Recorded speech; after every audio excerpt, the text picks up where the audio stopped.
last time we talked about the hyperscalers disrupting the telecom industry was actually in 2022, where we looked at the architecture that they're adopting and the business models that they're adopting for this disruption.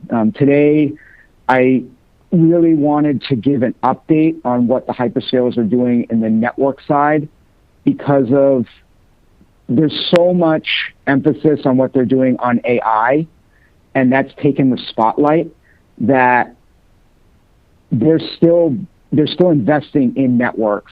And I really want to highlight that and some of the major changes that have happened in just the last year or two. So that's what we're going to be focusing on today.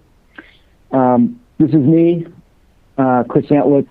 My email's there. Feel free to email me if you would like.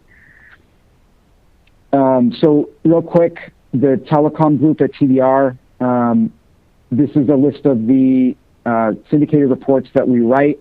The two that are highlighted in blue are our hyperscaler reports. These are telecom-focused reports.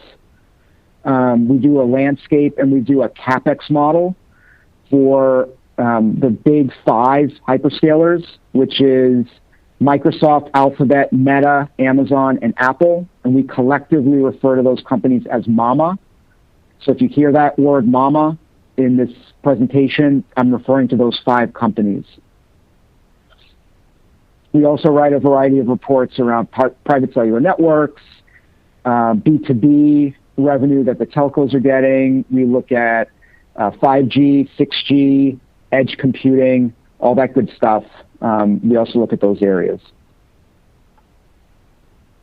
So for today's agenda, we're going to start off with taxonomy and definitions. Then we're going to look at why, how, and what does this mean for the telecom industry, specifically regarding networks. Why are hyperscalers building out their own networks?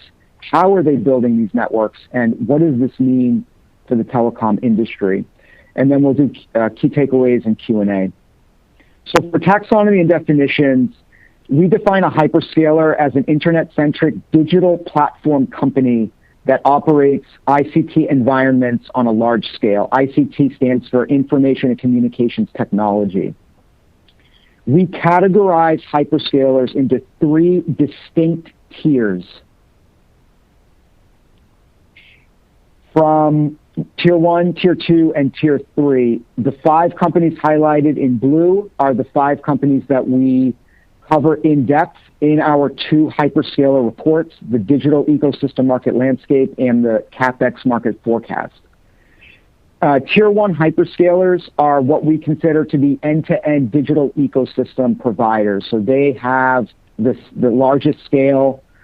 They have many different business areas that straddle a variety of industries that they're disrupting concurrently, versus Tier 2 and Tier 3 hyperscalers, which are relatively much smaller than the big five. They may be in one or up to a few different business areas, and that's what they focus on. We delineate this. This is the stratification that we think of when we think of hyperscalers. And that arrow on the left side is relative market power. I think it goes without saying that the larger hyperscalers here have tremendous market power, and they can make things happen. They can move markets. We just saw this week Google coming out with the first quantum chip, which, that was a very disruptive announcement, and we saw how that moved the market for that company and some others. So just an example of the market dominance that these companies have and the ability for them to disrupt entire industries. And that's really what we're going to be talking about today is the telecom industry in particular. So why are hyperscalers building out their own networks? I want to start with the big picture. They're building end-to-end digital ecosystems, and this maximizes their revenue and profits. So what they're doing is bringing together physical infrastructure, digital infrastructure, and endpoint devices. And they're building this end-to-end digital ecosystem that transcends all major aspects of people's lives. spanning from entertainment to the workplace to the household, shopping, commerce, health and wellness, communication, transit, etc. And they're building various platforms, business models, various market structures to capitalize on the opportunities from providing that ecosystem. So I want to give an example here of what we're talking about. So this is Apple, and this is Apple's digital ecosystem. And what I did is I mapped those different aspects of people's lives to the offerings or initiatives that Apple has. And as you can see, they have multiple initiatives across all of these major dimensions. We could do a similar chart like this for any of the big 5 hyperscalers. They are all doing very similar things, very similar big picture that they are getting into. This is more on the consumer side, but we could also draw a similar chart to depict what they're doing in the B2B space and how they're trying to transcend different aspects of business needs and bring an ecosystem to that cohort as well. So building on that storyline, there's ICT convergence occurring. And this is not new. This has been going on for years now. But basically what's happening is distributed computing and intelligent connectivity are coming together. They're converging. And you have this AI wrapper now around this. And basically what's happening is that we're seeing a broad range of technologies that are coalescing. They're coming together in a very unique way. And the intersection of those technologies, these enablement technologies, are going to create vast amounts of new value in society and in the broader economy. Distributed computing, there's this idea of ambient computing, where there's computing is pervasive in the world, in an environment, straddling central computing, like think of the mega data centers, to edge computing, to on-premise computing, on-device computing, and then spatial computing, if we think about the metaverse concept. These worlds on the computing side are coming together. And then on the connectivity side, we see Wi-Fi and cellular worlds are increasingly coming together. We see different spectrum bands, entirely different categories of spectrum that are coming together through things like carrier aggregation, as an example. We also see it in the standards, where standards are coming together. The point that I want to stress here is that as these technologies converge, there's going to be tremendous value that is enabled by this convergence. And the hyperscalers are squarely in the center of these trends.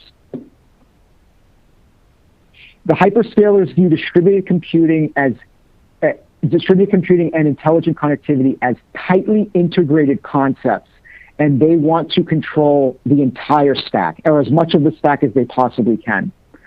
And when I say control, it's either they outright own it and or they have heavy influence over it, heavy influence over the partners or aspects of the broader ecosystem that bring that into alignment with their objectives.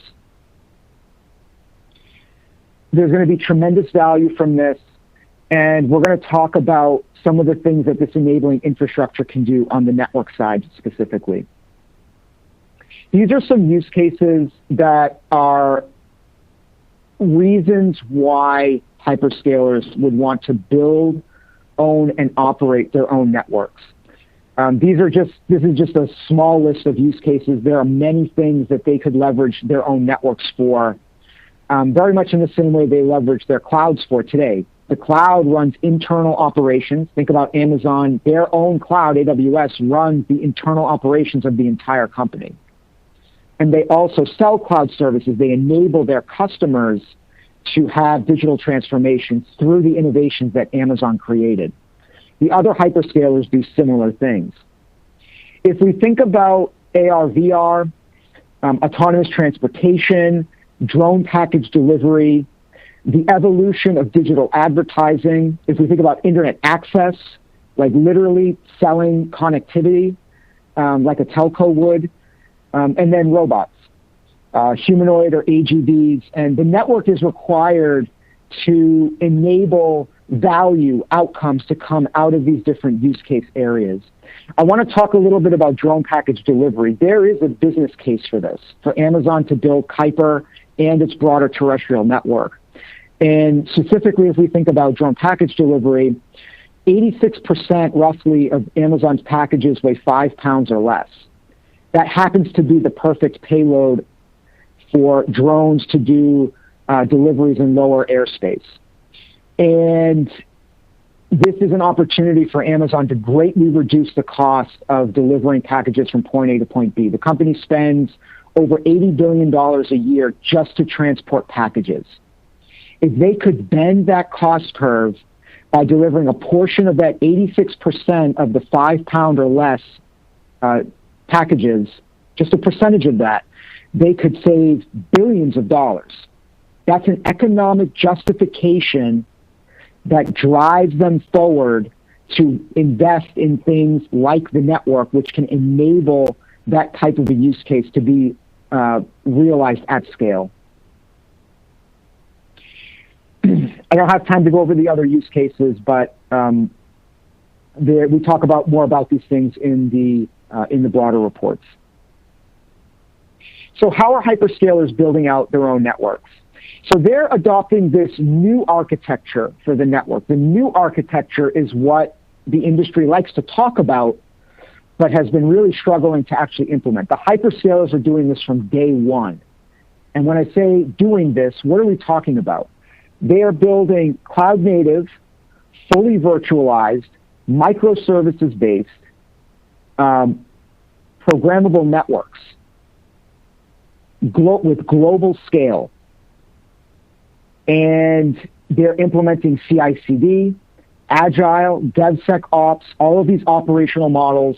They're actually doing this already at day one when they build these networks versus taking something that's legacy and trying to migrate it to the new stuff. They're starting day one with the new stuff. This gives them an inherent advantage in terms of cost to carry packets, cost of energy, how much energy does it use to run this network, and a variety of other benefits by doing it in the new architecture from day one.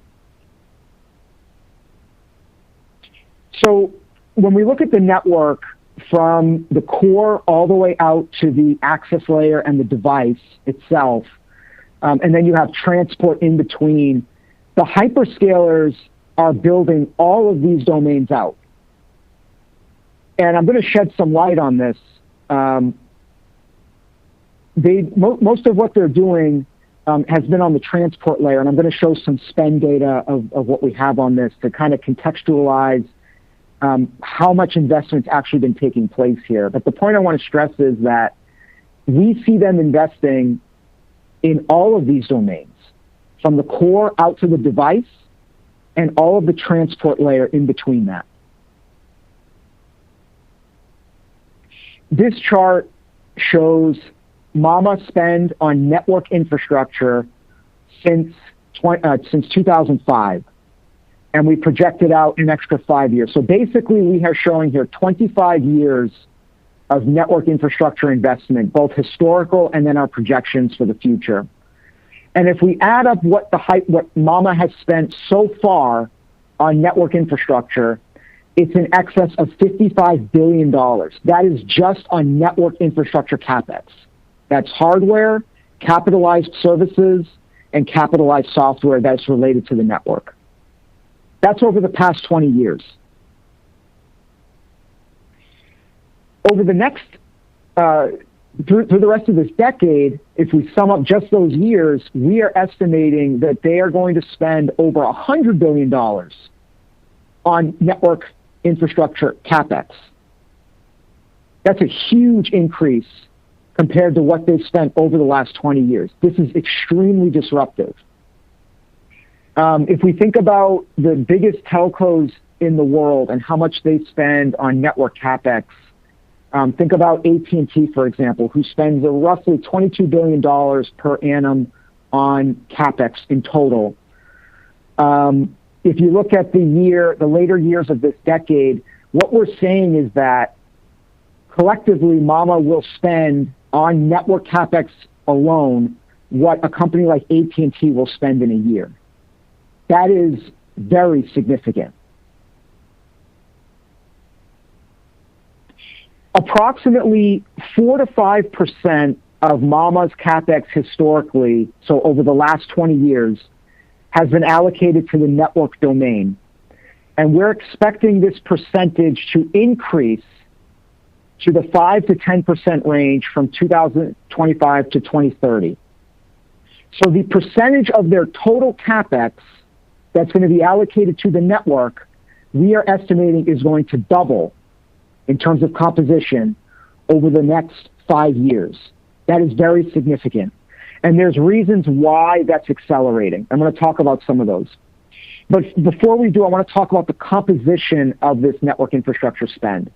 Historically, approximately 80% of this network CapEx is tied to optical transport, so that transport layer. Think about the network backbone. Most of this is long-haul transport, so submarine and terrestrial long-haul transport. Most of it is for DCI, so data center interconnect. We're starting to see this shift more and more towards the access layer, towards edge computing, and satellites.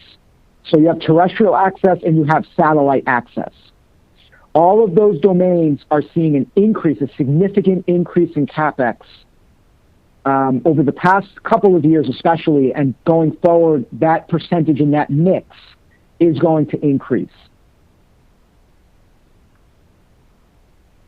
The other thing I want to point out here is that AI requires fundamental changes to the network architecture, necessitating more investment.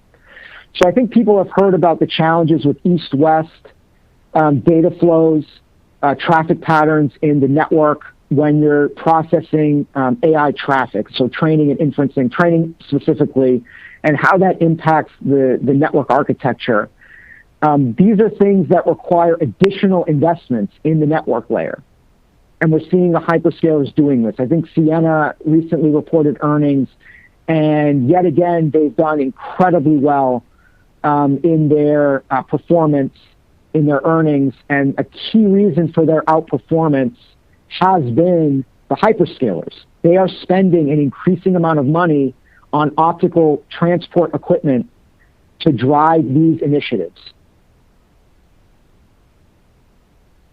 The hyperscalers already own and operate the world's largest networks. Most people don't know this. They don't think about the hyperscalers in this way, but it's a true statement. In fact, Microsoft actually runs the largest SD-WAN in the world. They run it on their own infrastructure. Most of the reason why they've built these global networks is to support their cloud businesses, their data center interconnect. So it's for the cloud and also for internal operations. If you think about Meta platforms, they have mega data centers that are interconnected to drive their social media businesses. These maps that you're looking at are the major points of presence of each of these hyperscalers networks. These are, and the lines connecting them are transport links that they either own outright, or they own a minority stake in, or they heavily influence or dictate what is going on with that specific infrastructure. So the scope of what they have already, just from a network backbone perspective, is far greater than what most telcos have, most tier one telcos have. It's greater than that in scope. These charts do not even show the satellite investments that have been made, so ground stations on the terrestrial side, the birds in the air, the actual satellites in low Earth orbit, and other aspects of the network, the edge pops that they're building out, like local zones. These maps don't show that. If we were to layer all those other things into these maps, they would get so busy you wouldn't even be able to discern what you're looking at. The maps would be so busy. What I really want to stress here is that these guys have huge networks. They're massive. And they rival tier 1 operator networks today. They're using a variety of build, buy, and partner approaches to building out this infrastructure. So there's either direct investment and ownership, they're acquiring assets, they may be buying assets, and they're also partnering. So they're partnering, they're in consortiums, things of that nature, to get access to infrastructure. And I gave examples on the right-hand column there of how we're thinking about each of these categories and what initiatives we consider to fall within which category. Those lists are not comprehensive also. Those are just a few examples. There are probably well over 100 examples that we could plot on that chart to demonstrate just the sheer scope of what is going on here in the network side. So I want to bring some light to the access layer. A lot of people don't really think about this, so I really want to shed light on it. People think about the telcos for the access layer, but the access layer is evolving, and the telcos are not the only game in town. Technology is evolving. Business models are evolving. Customer expectations are evolving, and the hyperscalers are disrupting.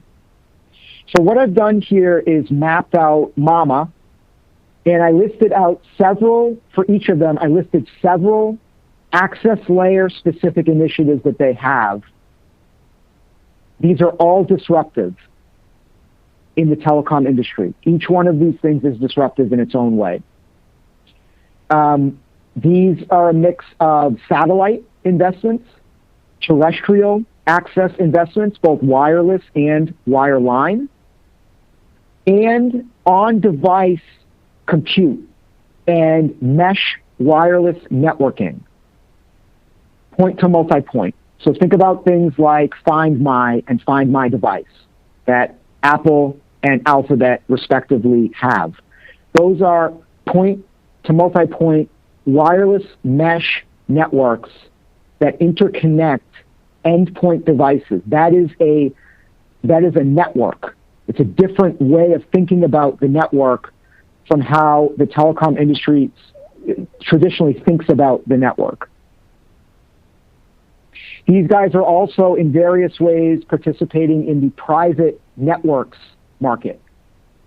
I know there's been some challenges getting that to scale, but the hyperscalers are learning from their initial foray into that domain. And I would expect to see more innovation and disruption coming on that side of the industry.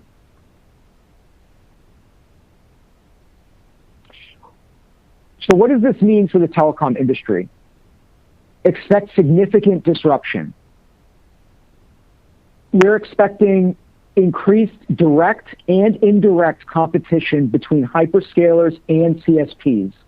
These guys have been frenemies for years. This is not new. They have been competing against each other. The whole notion of over the top is a direct competition against the telcos. And that concept has been around for well over a decade now. We're expecting the scope of this competition to greatly increase as we move forward. I'll give one example of this. Amazon's Project Kuiper initiative. They have publicly said that they intend to provide broadband access services to end users, consumers and businesses from that LEO network. That is a direct competition against telcos. Business model disruption. How are these services priced? How are they packaged? How are they monetized? If you've been on some of our prior hyperscaler-related webinars, we talked in depth about how this business model is likely going to change in the future, and how the concept of charging for metered or monthly access fees is going to fundamentally change as these new use cases come into the market and scale, as network technology continues to evolve, and as other things, other aspects in the telecom ecosystem also change. Hyperscalers are in the driver's seat of a lot of this disruption. We're expecting significantly more consolidation, not only among CSPs, but also among ICT vendors. When I say CSPs, that stands for communication service providers. So telcos, cablecos, traditional satellite companies, anybody that's providing connectivity is included in that CSP acronym. We're expecting a lot of consolidation, much more than we've seen in the last few years. And we're expecting changes in the vendor landscape. We're going to see more emphasis on ODMs for infrastructure. We're going to see more emphasis on open-based infrastructure, more emphasis on disaggregation of hardware and software of telecom related systems. And we're going to see other changes as well. So the key takeaways: Mama needs their own networks to support their AI initiatives and their other growth areas. Remember the big picture, end-to-end digital ecosystem straddling all major aspects of people's lives. This enables hyperscalers to maximize their valuations and their growth potential. Mama's network-related CapEx has been significant historically and is forecast to ramp up through 2030. Through at least 2030, I should add. Mama's approach to the network and how this is architected is disruptive. And these networks and these business models and use cases, all of the things that are associated with these network initiatives, portend significant disruption in the telecom industry. And with that, we'll open it up for Q&A. And I see there's already some questions in the queue. If anybody would like to ask a question, there's a Q&A box, and just type it out and I'll read it and then address the question. Thank you. So the first question is, do you think hyperscalers will offer the last mile internet access for free just to get more control over the ecosystem versus the telcos? So I really think the access is about control over the data that the end user has. If you own the pipe, if you own the endpoint device, the platform that's running on that endpoint device, and you own the back-end infrastructure, and you have a subscriber that has opted into that ecosystem, you have access to a broad range of data that is extremely valuable. It's been said that data is the new oil. Hyperscalers are in the data business. If they offer the access, they get access to more data. More data equals more opportunities to monetize, more value that they can bring to their ecosystems. So yes, we expect them to offer last mile infrastructure, and I gave examples in one of those slides of access related initiatives. And again, I think these all tie back to data and data ownership and how that data is leveraged to derive value. The next question is, in addition to the potential disruption from the hyperscalers, could you share your thoughts on a role a company such as Starlink would play in this ecosystem? Do you see disruptions to the likes of AT&T or equipment vendors? So yes, absolutely. And actually, I'm going to go back to that tier slide, this one. So when we stratify the hyperscalers, we list, so Tesla's listed there, and X Holdings. I'm going to need to add SpaceX So thank you for bringing that up. But I have Musk's other properties that are also we consider to be hyperscalers. They're in that tier 2 segment. SpaceX probably would be tier 3 based on the way we're segmenting. But yes, absolutely. That is idea of a hyperscaler. And yes, Starlink is absolutely disruptive to the telecom industry. It is shaping customer expectations for full coverage, no dead zones, no outdoor dead zones. I'll caveat that. And it is shaping technology innovation, and it is pushing this industry towards direct-to-device services. Okay, a bunch of more questions. We'll get through as many as we can. So what impact will this have on managed service providers supporting the telecom industry? So I think there will definitely be an impact. There's the telcos, profit pools are going to be, revenue and profit pools are going to be compressed for incumbent players. The old way, the traditional way of doing things is going to change. Now, it's not going to change overnight, but it's going to change over a period of time, and the scope of that change is very significant. So over time, companies can adjust their own business models and their own participation in the ecosystem to align with these broader market disruptions. But I think anybody that's incumbent in the telecom industry, they're going to have to expect more pressure on the top line and more pressure on the bottom line because of these disruptions. And again, this is a driver for consolidation, because consolidation among those players brings economies of scale benefits and other benefits that counteract or offset some of those impacts of industry disruption. Okay. The next question is, do you think hyperscalers will play a role in the wireless 5G, 6G space to provide access? Yes, absolutely, and they're already doing this. So I'm going to give you some examples of that. So 5G, 6G. So the private cellular networks initiatives they have are private 5G, private LTE and private 5G related. Things like Telegraph and some of these IoT networks are based off of standards, of various wireless technology standards, some of which you would consider to be 5G or 6G in nature. Things like carrier aggregation, beamforming, those types of things. You have Apple that's making proprietary wireless modems. That was recently announced that they're officially committed to this. And the modems, I believe, commercially available in 2027. I believe that's what the market is saying now.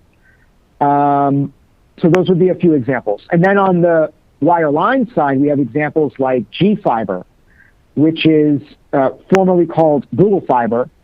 It includes the FTTP program as well as WebPass, which is an FWA architecture that is based on, 3GPP type standards. All right, the next question is AI infrastructure the same as for crypto mining? I'm not sure about that. I'm not sure if that's the same as for crypto mining. We don't really look at crypto mining in depth. The next question is, isn't that data control hyperscaler seek scary for businesses? Is the industry wary of this, and what are the ramifications? So it's an interesting dynamic. On the one hand, yeah, there's privacy and control concerns around this. But on the other hand, people want the benefits that being part of these ecosystems provide. So for example, if someone's in the Apple ecosystem, they want, actually I'm going to go to that slide. Give me 1 second.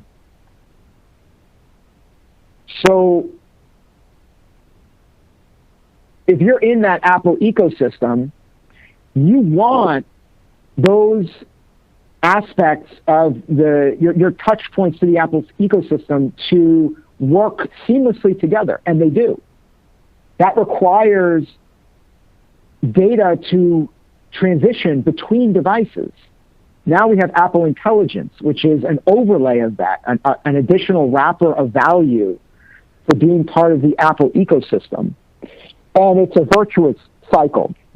So people that are participating in these ecosystems, they need to make a decision: is the value they're deriving from being part of that ecosystem outweigh what they need to give up in order to be a part of that ecosystem? And that's something that individuals need to need to choose amongst themselves.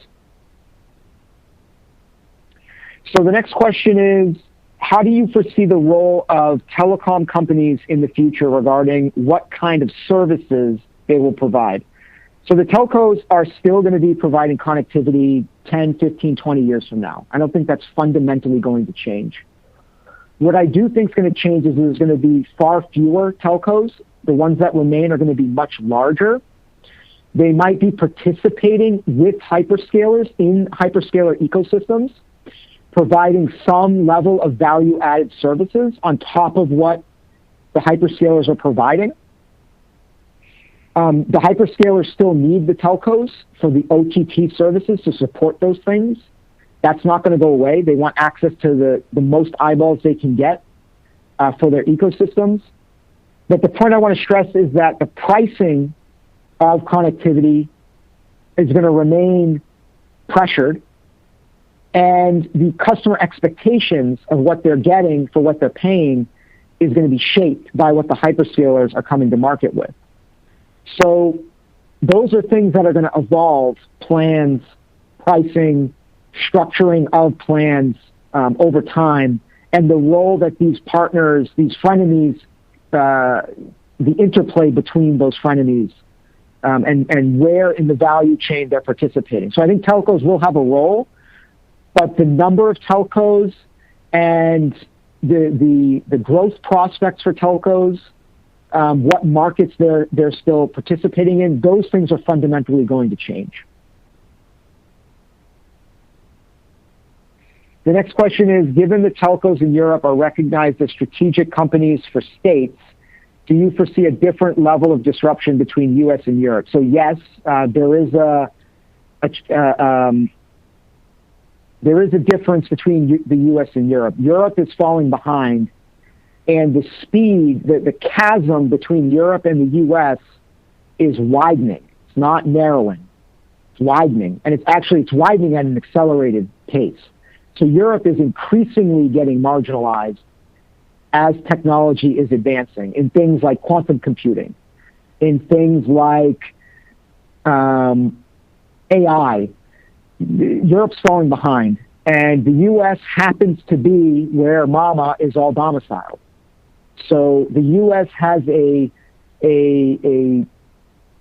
inherent benefit, an advantage on the world stage for participating in the value that's going to be created by these enabling technologies. Now, Europe is going to have to make a decision. Are they going to embrace the hyperscalers from the U.S. in a bigger way? Or are they going to continue to put restrictions on those hyperscalers and fall further behind and hope, keep their fingers crossed? Are they going to be able to narrow the chasm that's formed in the tech ecosystem?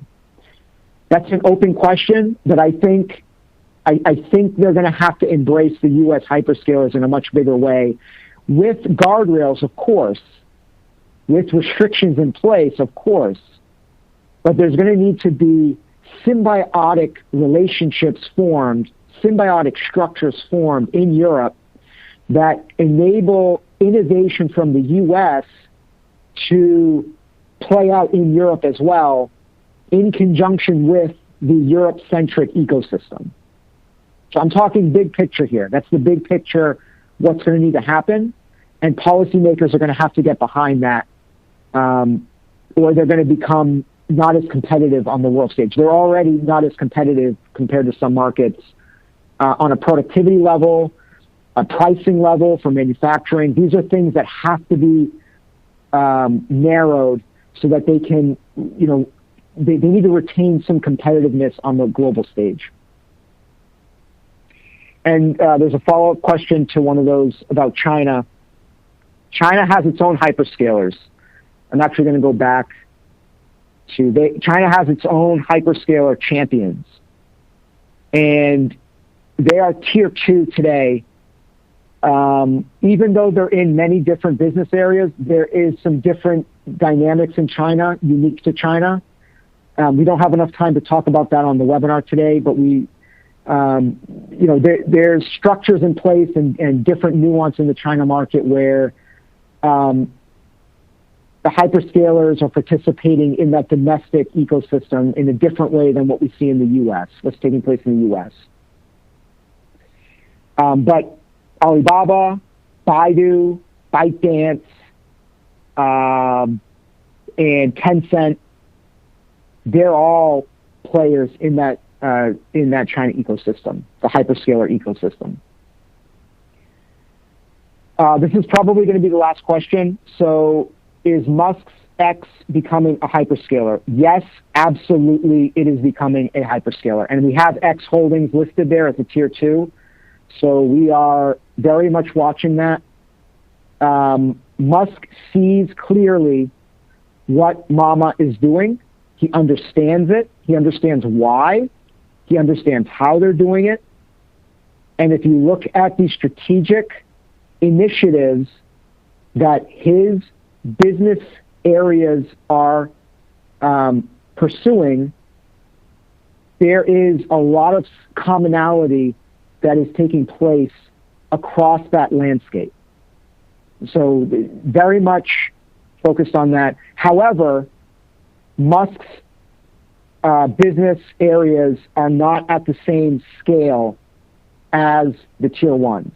At some point in the future, they probably will become that way. But at the current time, they don't fit the definition that we have of what we would consider to be a tier 1 hyperscaler.